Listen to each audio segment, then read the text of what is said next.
অনেক সময় আপনারা যে দীর্ঘ সময় অপেক্ষা করলেন, অনেকের জ্ঞানদর্ভ আলোচনা করলেন, এগুলো যাতে বাস্তবে রূপ নেয় সকলের কাছে এই আশাবাদ ব্যক্ত করি আজকের এই দীর্ঘ এই আলোচনা সভার এই সেমিনারের শুভ সমাপ্তি ঘোষণা করলাম।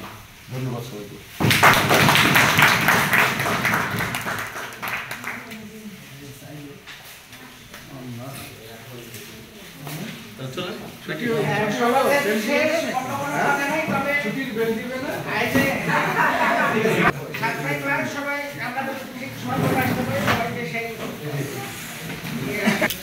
আজকে রোহলং পাইলট স্কুলের শিক্ষার মান উন্নয়নে দিনব্যাপী যে সেমিনার, এই সেমিনারে পুরোটা সময় কভার করার জন্য আমি বিক্রমপুর দিনু ভাইকে ধন্যবাদ জানাচ্ছি এবং পরবর্তী যে কোনো সময় সে তিনি যেন আসেন এই আমন্ত্রণ জানাচ্ছি।